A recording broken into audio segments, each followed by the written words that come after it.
Hello बच्चों, आज हम लेके आए हैं चैप्टर 3 विद्युत धारा के सवालों को। बच्चों, इसमें हम थ्योरिकल और निगमन डेरिवेशन को बहुत ही आसान तरीके से समझाएंगे। यदि आपने इस चैप्टर की वीडियो नहीं देखा है तो इसी वीडियो के डिस्क्रिप्शन बॉक्स में जाइए या प्ले लिस्ट में जाइए, वहाँ पर लिंक मिल जाएगा। चलिए बच्चों, चैप्टर का नाम है विद्युत धारा। ठीक है, चलिए आइए। हेडिंग में क्या है? विद्युत धारा। आपके स्क्रीन पर हेडिंग दिख गई होगी। हेडिंग है विद्युत धारा, इलेक्ट्रिक करंट। इसमें डिफिनेशन क्या कह रहा है बेटा?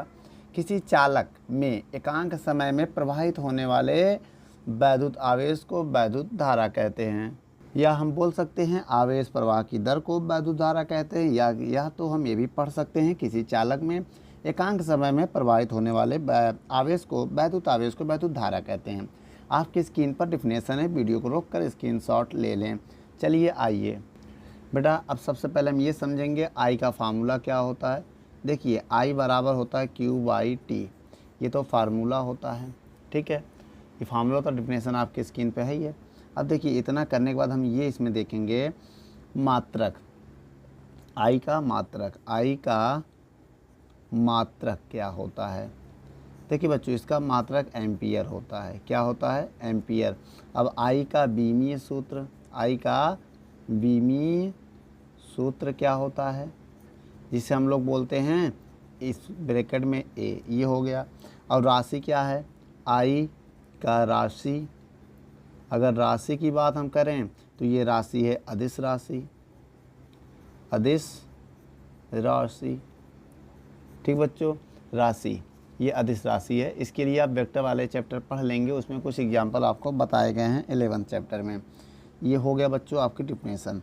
ठीक है, अब इसी को हम कितने प्रकार से बोल सकते हैं ये भी आप देख लीजिए। यदि किसी चालक में 1 सेकंड में 1 कूलाम का आवेश प्रवाहित हो तो चालक में विद्युत धारा 1 एम्पियर होगी। यदि किसी परिपथ में 1 सेकंड में 1 कूलाम आवेश हो, अगर इन दोनों का मान 1 हो जाए तो आई का मान भी 1 होगा। ठीक है बच्चों, वीडियो को रोक कर नोट कर लो। चलिए बच्चों, अब आपके स्क्रीन पर दूसरी हेडिंग आ चुकी है, आप देख लें क्या लिखा है। मुक्त इलेक्ट्रॉनों का माध्य मुक्त पथ, मीन फ्री पाथ होता क्या बच्चों?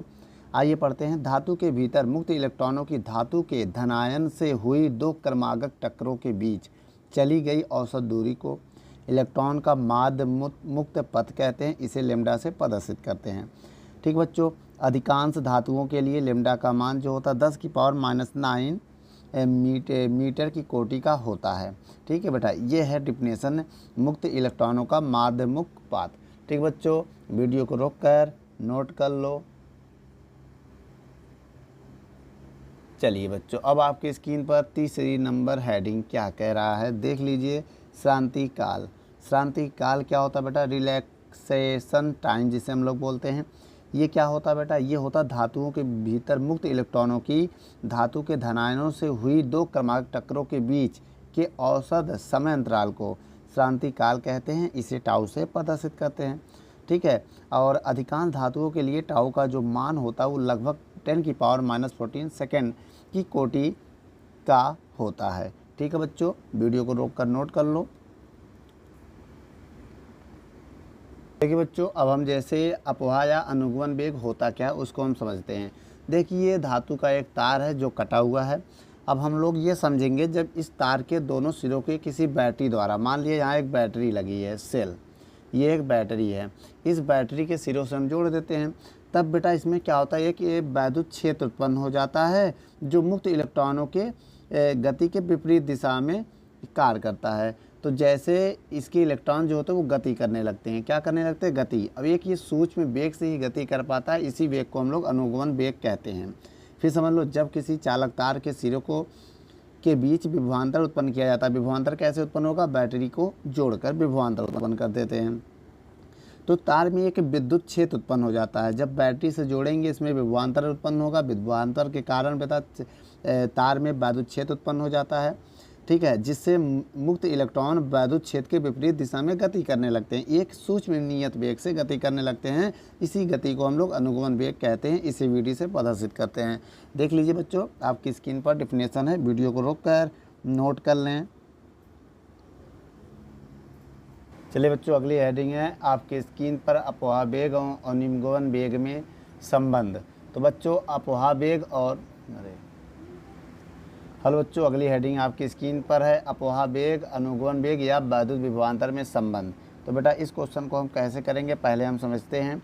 देखिए, जिस तरफ इलेक्ट्रॉन गति करते हैं उसके विपरीत दिशा में करंट बहता है। क्या होता है, उसकी दिशा, इस जो डायरेक्शन है इसके विपरीत दिशा में क्या करंट बहेगा। ठीक है, अगर इलेक्ट्रॉन इधर जा रहे हैं तो इसके अपोजिट डायरेक्शन में करंट बहेगा, और जिस वेग से ये जा रहा है ये वेग है वी, और यहाँ पर उत्पन्न हो गया है वैद्युत क्षेत्र इलेक्ट्रॉन के विपरीत दिशा में। अब देखिए, इस डायरेक्शन में इलेक्ट्रिक फील्ड उत्पन्न हो गया, जिसे हम लोग ई से लिखते हैं। ठीक है, अब हम इसमें क्या करेंगे, इस पॉइंट को P मान ले रहे हैं, इधर Q मान ले रहे हैं। इसकी लंबाई कितनी मान ले रहे हैं हम, L। इसकी लंबाई L है, और इस पॉइंट का नाम P है, और इस पॉइंट का नाम Q है। तो इसमें हम थोड़ा लिखेंगे इसके बारे में। क्या लिखेंगे, आइए देखते हैं। लिखेंगे माना चालक P Q की लंबाई L है, और इसमें एक कुंजी यहाँ पर लगा दीजिए, यहाँ पर K। मान लीजिए एक कुंजी है बेटा, ये क्या है, ये कुंजी है जो K है। ठीक है, इसको ऑन ऑफ किया जा सकता है तो नहीं। ठीक है, और लिखेंगे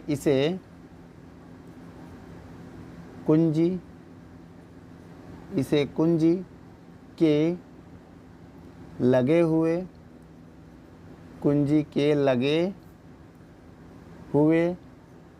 ठीक है, कुंजी के लगे हुए सेल से संबंधित है, मतलब जोड़ा गया है, सेल से जोड़ा गया है।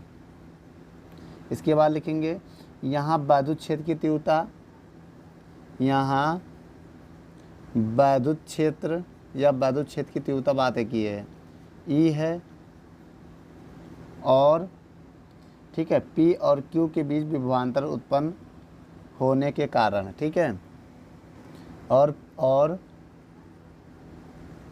P और Q के बीच विभवांतर उत्पन्न होने के कारण बिंदु होने के कारण अनुगमन वेग, बेटा विभव होने के कारण इलेक्ट्रॉन Vd वेग से, Vd मतलब भाई अनुगमन वेग से गति करते हैं। इतना लिखने के बाद आइए हम प्रूविंग करते हैं। बेटा कैसे करेंगे उसके लिए थोड़ा आप ध्यान दीजिएगा। देखिए, इतना करने के बाद हम लिखेंगे अतः, ठीक है, प्रत्येक चालक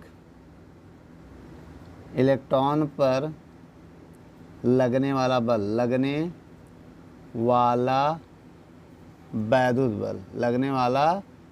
वैद्युत बल, अच्छा, वैद्युत बल का फार्मूला होता है F बराबर E/Q। ठीक है, इसको हम इक्वेशन नंबर 1 मानेंगे। क्या मानेंगे, 1। ठीक है, अब इतना लगने के बाद अब लिखेंगे न्यूटन का द्वितीय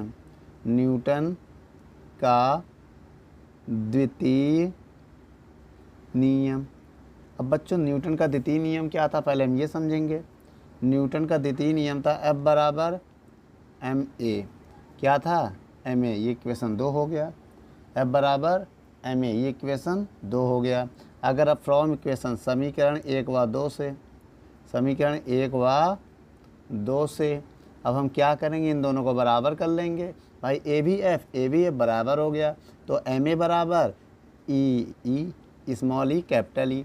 अब ए का मान निकालेंगे तो स्मॉल ई कैपिटल ई बटे m आ जाएगा। ये हमको मिल गया त्वरण। ये क्या होता है यहाँ पर, ये है हमारा त्वरण। क्या है, त्वरण मिल गया हमको। ठीक है, अब हम क्या करेंगे, बहुत ध्यान से देखिएगा, यही मेरा मेन पॉइंट है। अब देखिए, इसको हम करने जा रहे हैं यहाँ पर। अब हम कि गति का प्रथम समीकरण लगाने जा रहे हैं। ठीक है, उसी के अनुसार हम इसको सॉल्व करेंगे। गति का प्रथम समीकरण क्या होता है, गति का प्रथम समीकरण v बराबर u प्लस a t। आप लोगों ने पढ़ा होगा V बराबर U T plus A T पढ़ा होगा ना। अब आपको यहाँ पर क्या क्या दिया पहले वो पता करिए, ठीक है, उसी के अकॉर्डिंग हम इसको सॉल्व करेंगे, ठीक है। सबसे पहले अगर हम देखें हमें वी डी का, देखो यहाँ पर दिया क्या क्या पहले हम ये समझेंगे, यहाँ नोट कर दे रहे हैं। देखिए जो वी डी है, जो V है वो वी डी का काम करेगा, जो V है वो वी डी का काम करेगा, जो U होता है वो 0 का काम करेगा। अभी प्रारंभिक वेग 0 होगा और ये अनुगमन वेग हो जाएगा आपका, ठीक है, वी डी। और जो A है, A तो हमको पता ही है, और T की जगह होगा टाउ, T की जगह क्या होगा टाउ। टाउ क्या होता है, इससे पहले भी हमने डिफिनेशन में बताया था, श्रांति काल। श्रांति काल सारी वैल्यू रखो, V की जगह हम क्या रखेंगे, सारी वैल्यू पुट करो पहले। V की जगह हम वी डी रखेंगे, U की जगह 0 रखेंगे, A का मान ये है E बटे M, और T की जगह टाउ रखेंगे। इतना समझ में आ गया। अब देखिए मेरे पास क्या आया, बहुत ध्यान से देखिएगा, वी डी बराबर E। अब यहाँ वैद्युत क्षेत्र की तीव्रता की वैल्यू पुट करेंगे। होता क्या है अभी हम बता दे रहे हैं, देखिए E फार्मूला होता है, यही हम बता दे रहे हैं, E बराबर V बटे L। ये फार्मूला होता है वैद्युत क्षेत्र का, यही पुट करना है। किसका फार्मूला होता है ये, वैद्युत क्षेत्र का। किसका होता है, वैद्युत क्षेत्र का। रखो यहीं पर, देखो E बटे M, भाई 0 हट जाएगा, E बटे M। अब इसकी वैल्यू है V बटे L, E की वैल्यू है V बटे L इंटू टाउ। तो देखिए बहुत ध्यान से देखिए, वी डी बराबर क्या आ गया, ई वी टाउ बटे एम एल। आया फार्मूला, क्या आया, ई वी टाउ बटे एम एल। इतना करने के बाद अब आप क्या करेंगे, जहाँ सबके नाम लिखेंगे, जैसे अब हमें क्या क्या लिखना हम पहले उसको देखेंगे, ठीक है। वी डी क्या है, तो आप बताएंगे अनुगमन वेग, अनुगमन वेग। अच्छा ये हो गया। अब इसके बाद और क्या है, ई क्या है, इलेक्ट्रॉन का आवेश। इलेक्ट्रॉन का आवेश जो कि तुम्हें याद होगा कितना होता है, 1.6 इंटू 10⁻⁻19 कूलाम। दिस इज, समझ गए बच्चों, यह इलेक्ट्रॉन का आवेश होता है, कूलाम है। उसके बाद क्या है, वी क्या है, विभवांतर, कैपिटल वी है बेटा। वी क्या है, विभवांतर, क्या है, विभवांतर है। टाउ क्या है, श्रांति काल है। क्या ये, श्रांति काल, ये है श्रांति काल। और एम क्या है, इलेक्ट्रॉन का द्रव्यमान।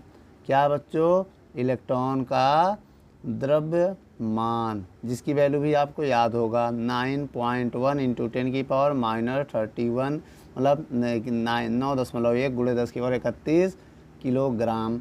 ये हो गया। और एल क्या है, चालक की लंबाई, चालक की लंबाई। तो बच्चों मैंने आपको जितना इसमें 1 2 3 4 5 6 1 2 3 4 5 6 सबके नाम बता दिया बच्चों। वीडियो को रोक कर नोट कर लो। अगला हेडिंग है वैद्युत प्रतिरोध। आइए बच्चों वैद्युत प्रतिरोध की परिभाषा को पहले हम समझते हैं, कैसे लिखेंगे। देखिए बेटा आपकी स्क्रीन पर हेडिंग और डिफिनेशन दिख रही है, हम इसको समझने की कोशिश करते हैं। V बटे I ये फार्मूला होता है, ठीक है। इसको हम लिखेंगे वैद्युत विभव है, ये क्या है, वैद्युत विभव। और ये क्या है, वैद्युत धारा, वैद्युत धारा। अब इसकी परिभाषा लिखनी है अगर, तो कैसे लिखेंगे, किसी चालक पर लगने वाला वैद्युत विभव, या किसी चालक का वैद्युत विभव और उसमें बहने वाली धारा के अनुपात को वैद्युत प्रतिरोध कहते हैं। तो बच्चों आपको ये समझना होगा इसमें वैद्युत धारा क्या होती है, ये क्या है, वैद्युत प्रतिरोध इसलिए बोलेंगे, क्या बोलेंगे, वैद्युत प्रतिरोध। अब इसकी डिफिनेशन फिर समझते हैं। किसी चालक का वैद्युत विभव और वैद्युत धारा के अनुपात को वैद्युत प्रतिरोध कहते हैं। डिफिनेशन आपकी स्क्रीन पर है, डिफिनेशन में लिखा है वैद्युत विभवांतर और वैद्युत धारा के अनुपात को वैद्युत प्रतिरोध कहते हैं, इसे आज से प्रदर्शित करते हैं। इतना लिख लेना। लिखने के बाद अब ये फार्मूला हमने आपको बता दिया। अब यहाँ लिखेंगे आर का मात्रक। आर का मात्रक क्या होता है, देखिए एक इस फार्मूले से अगर बताएं तो लिख सकते हैं हम वोल्ट प्रति एम्पियर। एक तो ये होगा, या तो हम इसे ओम भी लिख सकते हैं। क्या लिख सकते हैं, ओम। ओम लिखो, चाहे ऐसे बनाओ, चाहे इंग्लिश में लिख दो OHM। तो बात एक ही है, ये लिखो चाहे ये लिखो चाहे ये लिखो, तीनों एक ही चीज़ है, आप ऐसे ऐसे लिख सकते हैं। समझ गए बेटा। वोल्ट प्रति एम्पियर भी लिख सकते हैं ओम का मात्रक, अब इतना ही नहीं, अब आगे इसमें आप बता सकते हैं। इसके बाद हम देखेंगे आर का बीमा क्या होता है, ये भी हमें समझना है। ठीक है, आइए हम यहाँ देख लेते हैं। चलिए बच्चों, अब देखते हैं आर का बीमा क्या है। आर का बीमा तो कैसे देखेंगे बेटा, सबसे पहले हम विभव का बीमा निकालेंगे। देखिए विभव का बीमा क्या होता है, पहले हम इसको समझेंगे। देखिए बेटा, जब विभव का ना याद हो तो आप ऐसे निकालिएगा, पहले W/Q, पहले विभव का निकाल लीजिए। W का होता है mL² T-2 और इसका आवेश का होता है AT। ठीक है, जब इसको हम सॉल्व करेंगे तो आएगा mL² T-3। भाई ये T ऊपर जाएगा, ये -2 है ही है, एक और जाएगा माइनस हो जाएगा और इधर -1 हो जाएगा। ये भाई ये ए ऊपर जाएगा। सोचो अगर आपको W कभी ना याद हो तो आपको फोर्स का याद करना पड़ेगा ना, बल गुणे विस्थापन, तो आपको कार का याद कर लेना है बीमा, और AT का ये होता है, इसको ऊपर ले जाएंगे तो ये आ जाएगा। अब यहाँ रखने जा रहे हैं बेटा, बहुत ध्यान से देखिएगा। वोल्ट का बीमा क्या होता है, mL² T-3A-1 और डिवाइड में क्या है A, भाई एम्पियर का ये होता है। अब इसको जब सॉल्व करेंगे तो ये ऊपर जाएगा, इसमें -1 और हो जाएगा, एक -A पहले से है तो हो जाएगा mL² T-3A-2। तो ये आ जाएगा बेटा आपका बीमा किसका, वैद्युत प्रतिरोध का। और ये कौन सी राशि है, ये भी लिख लो बेटा, ये कौन सी राशि है, यह आर अदिश राशि है, अदिश राशि है। तो ठीक है बच्चों, ये पूरा आपका हो गया है डिफिनेशन के साथ, इसे भी नोट कर लो वीडियो को रोककर।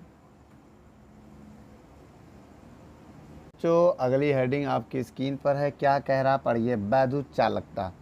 बच्चों वैद्युत चालकता क्या है, आइए देख लेते हैं। आपकी स्क्रीन पर परिभाषा लिखा हुआ है, वैद्युत प्रतिरोध के व्युत्क्रम को वैद्युत चालकता कहते हैं। देखिए बेटा, इसे कैसे प्रदर्शित करते हैं ये भी लिख लीजिएगा, इसे कैसे प्रदर्शित करते हैं। K बराबर होता है 1/R।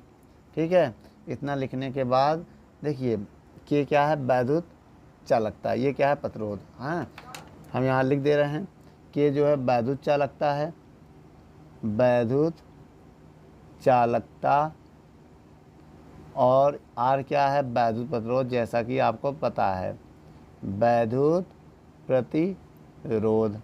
और हम ये देखेंगे कि यहाँ पर R K का मात्रक पहले देखेंगे, K का मात्रक। तो बेटा जो मात्रक R का होता है वही इन्वर्स कर देंगे, जैसे ओम होता है तो ओम इन्वर्स हो जाएगा, ऐसे लिखो। चाहे आप इसको ओम इन्वर्स ऐसे भी लिख सकते हैं, ओम इन्वर्स। इसी को हम लोग सीमेंस भी कहते हैं, एस भी लिखते हैं, सीमेंस जिसे बोलते हैं हम लोग ना, साइमेंस ऐसे कुछ बोलते हैं, ये एस भी बना सकते हैं।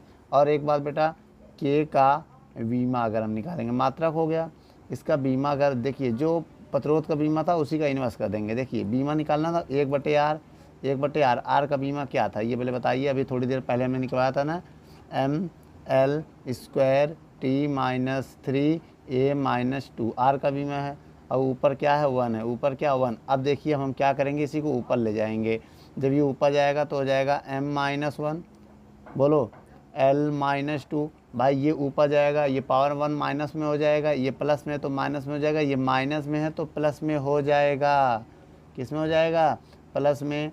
ये हो गया, ठीक है बेटा, ये हो गया। अब हम ये बताएंगे ये कौन सी राशि है, और बेटा इसका नाम लिख दे रहे हैं हम साइमन। ठीक है, इससे हम लोग डिनोट करते हैं। ठीक है बच्चों, वीडियो को रोक कर नोट कर लो। चलिए बच्चों, नेक्स्ट क्वेश्चन आपके स्क्रीन पर है, वैद्युत धारा तथा अनुगमन वेग में संबंध बताइए। जैसा कि आपके स्क्रीन पर दिख रहा है, पहले उसको समझ लेते हैं। क्वेश्चन में क्या कह रहा है, जब किसी तार के सिरों को बैटरी जोड़कर विद्युत क्षेत्र उत्पन्न किया जाता है ना, जब किसी तार के सिरों के बीच बैटरी जोड़कर विद्युत क्षेत्र उत्पन्न किया जाता है तो मुक्त इलेक्ट्रॉन विद्युत क्षेत्र के विपरीत दिशा में गति करते हैं। किस वेग से, VD वेग से। इसलिए चालक में इलेक्ट्रॉन की गति के विपरीत दिशा में धारा बहने लगती है, जैसा कि डायग्राम में आपको दिखाया गया है और एरो के माध्यम से समझाया गया है। ई क्या है, VD क्या है, बैटरी क्या है। ठीक है, अब आइए हम क्वेश्चन को समझते हैं।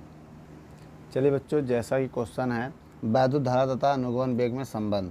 तो देखिए बेटा, ये P है, ये Q है, जिसकी लंबाई हम लोग L मानते हैं। ठीक है, इसकी लंबाई L है। और इसमें जब इसे बैटरी, ये एक बैटरी है, जब हम बैटरी से जोड़ते हैं तो इसमें करंट बहने लगता है और इलेक्ट्रॉन वैद्युत, देखो बैटरी जोड़ने तो वैद्युत विभवांतर उत्पन्न होता है जो इसमें इलेक्ट्रॉनों को एक गति दे देता है, v वेग से ये गति करने लगते हैं। इसके विपरीत दिशा में धारा और वैद्युत क्षेत्र उत्पन्न हो जाती है। ठीक है, तो अब उसी के अकॉर्डिंग हमें इसको क्वेश्चन को लेके आगे चलना है। तो पहले क्वेश्चन को हम समझते हैं। ठीक है, अब देखिए क्वेश्चन में क्या क्या कह रहा है। सबसे पहले हम क्या लिखेंगे, देखिए अगर हम लिखेंगे P से Q तक जाने में या Q से P तक जाने में लगा समय। भाई मुक्त इलेक्ट्रॉन को Q से P तक जाने में लगा समय का फार्मूला लिखना है ना। तो समय बराबर फार्मूला होता है डिस्टेंस अपॉन वेलोसिटी, ये होगा भाई। समय बराबर होता है दूरी बटे चाल, तो दूरी यहाँ पर L होगा भाई, जितना तार की लंबाई उतनी ही तो ये दूरी होगा। अब तार के पार करके तो इलेक्ट्रॉन तो जाएगा नहीं, जितना तार की लंबाई हो उतने में ही तो इलेक्ट्रॉन मोशन कर सकता है। तो L लंबाई का तार है तो L मीटर ही दूरी इलेक्ट्रॉन मोशन करेगा। किस वेलोसिटी से, v वेलोसिटी से। इतना समझ में आया आपको? अच्छा, इतना अगर समझ में आ गया होगा तब इसके बाद हम क्या करेंगे, पहले उसको समझिए। अब देखिए चालक का आयतन निकालेंगे हम।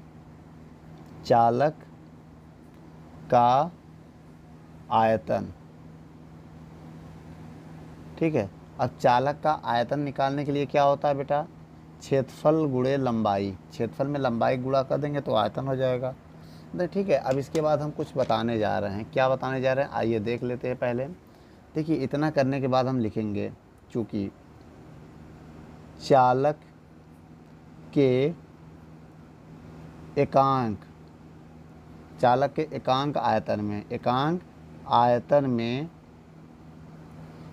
आयतन में मुक्त इलेक्ट्रॉनों की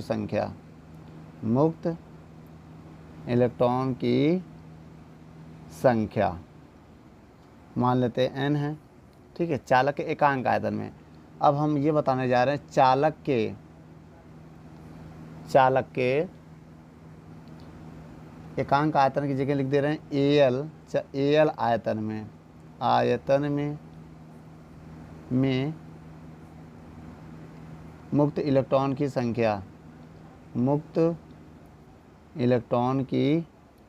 संख्या। अब ये कितना हो जाएगा बच्चों, अब ये हो जाएगा NaL। अब इसके बाद इधर देखेंगे। ठीक है, आइए अब इतना करने के बाद अब T समय में प्रवाहित आवेश,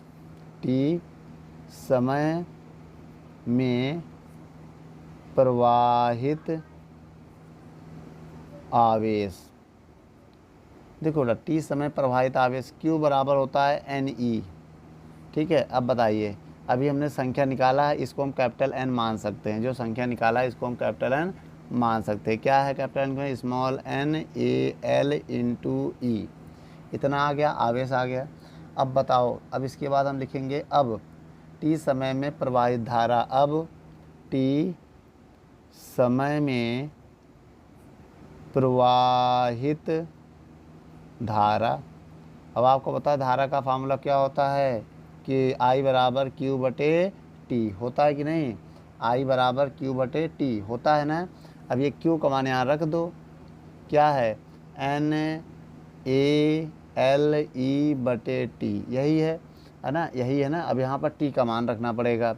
अब लिखेंगे T का मान रखने पर जो कि बहुत पहले मैंने T का मान निकाल लिया था शुरुआत में, ये है। T का मान यहाँ रख दे रहे हैं, I बराबर NaLe बटे T का मान है L बटे V ऊपर से नीचे पहुँच जाएगा बेटा। अब बटे के बटे में है तो Vd ऊपर पहुँच जाएगा। ठीक है, अब L से L कैंसिल हो जाएगा तो I बराबर क्या आ गया Ne। देखिए थोड़ा अच्छा लिखने जा रहे हैं, NeAVD ये जो आ गया मेरा संबंध आ गया। समझ में आया, ये क्या आ गया, संबंध आ गया है बहुत ही अच्छे से। अब हम सबका नाम लिखेंगे। नाम का मतलब बेटा, आइए इधर हम नाम लिख लेते हैं सबका। देखिए नाम में क्या क्या है इसमें, n क्या है उसका नाम लिखेंगे। पहले आइए लिखते हैं प्रति एकांक आयतन में मुक्त इलेक्ट्रॉन की मात्रा, ठीक है, या तो शॉर्ट में लिख सकते हैं इलेक्ट्रॉन की प्रति एकांक आयतन में इलेक्ट्रॉन की संख्या, ठीक है, n जो होता है प्रति एकांक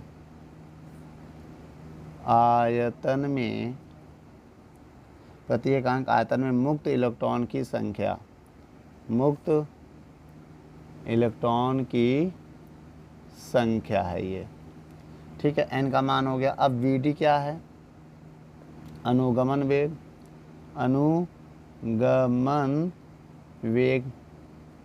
अच्छा और क्या रह गया है, ये क्या है क्षेत्रफल, क्या है भाई क्षेत्रफल हो गया।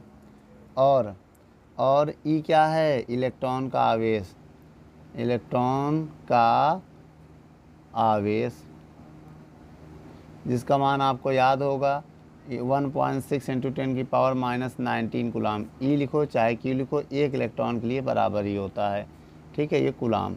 ठीक है बच्चों, वीडियो को रोक कर नोट कर लो। चलिए बच्चों, अगली हेडिंग आपकी स्क्रीन पे है, धारा घनत्व तथा अनुगमन वेग में संबंध। ठीक है बच्चों, क्या है धारा घनत्व तथा अनुगमन वेग में संबंध। उसके लिए हम क्या लिखेंगे, पहले लिखेंगे किसी चालक में प्रवाहित धारा, किसी चालक में प्रवाहित धारा क्या होता है, I बराबर NeAVD से, इक्वेशन फर्स्ट मान ले रहे हैं इसको हम। ठीक, अब लिखेंगे धारा घनत्व। धारा घनत्व बच्चों, अभी हम लोगों ने धारा घनत्व नहीं पढ़ा है, अभी हम इसके पहले बात पढ़ ले रहे हैं। धारा घनत्व का फार्मूला होता है, क्या होता है, J बराबर I/A। ठीक है, अब लिखेंगे I का मान रखने पर, अब I का मान जब यहाँ रखोगे तो क्या आएगा, पहले उसको देखिए, आइए यहाँ पर देख लेते हैं। जब I का मान यहाँ रखेंगे हम, J बराबर क्या है NeAVD, भाई I की वैल्यू यही तो है NeAVD, तो लिख दिया बटे A, तो यहाँ पर बेटा A से क्या होगा, कैंसिल हो जाएगा। अब बताइए J बराबर क्या आया, NeVD। अच्छा ये क्या है, J क्या है यहाँ पर, धारा घनत्व, क्या है धारा घनत्व, और ये क्या है अनुगमन वेग, अनुगमन वेग। तो ये एक ऐसा फार्मूला है जो संबंध आ गया, किसमें धारा घनत्व और अनुगमन वेग में संबंध आ गया है। चलिए बच्चों, अब आगे हेडिंग देखते हैं हम लोग धारा घनत्व की। चलिए बच्चों, आपके स्क्रीन पर है धारा घनत्व, करंट डेंसिटी। जैसा कि आपके स्क्रीन पर दिख रहा है, किसी चालक में किसी बिंदु पर प्रति एकांक क्षेत्रफल से अभी लंबवत गुजरने वाली वैद्युत धारा को उस बिंदु पर धारा घनत्व कहते हैं, इसे J से प्रदर्शित करते हैं। ठीक है बच्चों, आइए बेटा इतना परिभाषा लिखने के बाद हम उसमें कुछ फार्मूले को भी लिख देते हैं। जैसे फार्मूला होता है J बराबर I/A, ये तो आप समझ गए, ये फार्मूला होता है J बराबर I/A। अब इसके बाद हमें क्या करना है, पहले हम इसको समझेंगे। सबसे पहले लिखेंगे J का मात्रक क्या होता है बेटा, ये I और ये A है, इसी को हम लिख सकते हैं किसी चालक के एकांक क्षेत्रफल, अगर ये 1 हो जाए, एकांक क्षेत्रफल से गुजरने वाले अभी लंबवत गुजरने वाले वैद्युत धारा को धारा घनत्व कहते हैं, या किसी चालक में बहने वाली धारा उसके क्षेत्रफल के अनुपात को वैद्युत धारा घनत्व कहते हैं, ऐसे भी लिख सकते हैं। इसके और इसके अनुपात को ये कहते हैं। ठीक है, अब हम यहाँ पर सीखेंगे J का मात्रक, पहले हम इसका मात्रक देखेंगे। अब आपको पता है इसका मात्रक क्या होता है, एम्पियर प्रति मीटर स्क्वायर हो गया। भाई I का एम्पियर, A का मीटर स्क्वायर होता है। ठीक है, अब ये हो गया एक। और दूसरी चीज़, हम इसका बीमा निकालना चाहते हैं, J का बीमा, J मतलब धारा घनत्व का बीमा। अगर हम इसकी बीमा की बात करें तो धारा का A होता है, इसका M, इसका बेटा L स्क्वायर होता है, क्षेत्रफल का क्या होता है L स्क्वायर, ऊपर जाएगा तो जाएगा AL-2, ये होता है बीमा बेटा, क्या होता है AL-2 क्या होता है, बीमा होता है। अब रह गई किसकी बात, अब ये राशि कौन सी है ये भी देखेंगे। आइए तीसरा यहाँ लिख दे रहे हैं, जे कौन सी राशि है बेटा? जे एक सदिश राशि है। यह एक सदिश राशि है। तो बेटा ये एक सदिश राशि है, ये भी आप नोट कर लो। ठीक है बच्चों, एक बात और, किसी बिंदु पर धारा घनत्व की दिशा धन आवेश के चलने की दिशा होती है। जिस तरफ धन आवेश जाता है वही है धारा घनत्व की दिशा। ठीक है बच्चों, वीडियो को रोक कर नोट कर लो। हेडिंग आपकी स्क्रीन पर है। क्वेश्चन क्या कह रहा है इसको पढ़िए। क्वेश्चन कह रहा है बच्चों, क्वेश्चन कह रहा है ओम का नियम। ओम का नियम क्या है? ओम का नियम सन 1826 में जर्मन वैज्ञानिक डॉक्टर जॉर्ज साइमन ओम ने किया था। इस नियम के अनुसार यदि किसी चालक की भौतिक अवस्थाएं जैसे ताप ना बदलें तो चालक के सिरों के बीच लगाए गए विभवांतर एवं उसमें बहने वाली धारा के का अनुपात नियत रहता है। मतलब विभव जो है धारा के अनुक्रमानुपाती होता है, ऐसे भी हम बोल सकते हैं। ओम का नियम क्या कह रहे हैं बेटा इन्होंने? V proportional to I। ये कहना चाहते हैं यदि किसी चालक तार के ताप को ना बदलें, भौतिक अवस्था को ना बदलें, तब उस तार का जो विभव होता है, उस तार के सिरों के बीच जो विभव होता है वो उसमें बहने वाली धारा के अनुपात के नियतांक होता है या अनुक्रमानुपाती होता है, ऐसे भी लिख सकते हैं। यही ओम का नियम है। अब जब यहाँ से प्रोपोर्शनल टू हटाएंगे तो कांस्टेंट में R आई आएगा। ठीक है, इसको ना, ठीक है, अब इसी को हम ऐसे भी लिख सकते हैं। अगर यहाँ से हम V बटे I का मान निकालें तो R एक नियतांक है। क्या है? R एक क्या है यहाँ पर? नियतांक है। ये भी बात बताई गई है ओम के नियम में। ठीक है, अगर हम इसका ग्राफ बनाएं तो इसका ग्राफ कैसे बनेगा? ठीक है, ये x एक्सिस है और ये y एक्सिस है। ये करंट को डिनोट करेगा I को, और ये डिनोट कर रहा है पोटेंशियल को, विभव को। ये इसका ओरिजिन है। तो अब इसमें जो नियत का मतलब ये जो लाइन है ये VI लाइन है। क्या है? VI ग्राफ है। ठीक है, ये ग्राफ है। ठीक है, इसे हम लोग R भी कह सकते हैं या ये कांस्टेंट है। तो स्पष्ट है कि जो परिपथ ओम के नियम का पालन करता है उसके लिए VI ग्राफ एक सरल रेखा होती है। ये एक सीधी रेखा है। सीधी रेखा को हम लोग सरल रेखा भी कहते हैं। समझ गए बच्चों? स्पष्ट है। जो परिपथ, थोड़ा सा हम यहाँ लिख सकते हैं। क्या लिख सकते हैं? आइए देखते हैं। स्पष्ट है जो परिपथ ओम के नियम का पालन करती है, ओम के नियम का पालन करती है, ठीक है, उनके लिए VI ग्राफ एक सरल रेखा होती है। एक सरल रेखा होगी या होती है, जैसे समझ में आया। बच्चों वीडियो को रोक कर नोट कर लो। यदि हमारी वीडियो अच्छी लगे तो आप ये कमेंट करिए, तो इसके दूसरे पार्ट को, मतलब दूसरे भाग को बहुत ही जल्दी हम लेके आएंगे। इसके बाद तीसरे भाग को लेके आएंगे। तब तक ये चैप्टर ख़त्म हो जाएगा। और ज़्यादा से ज़्यादा शेयर करें। धन्यवाद।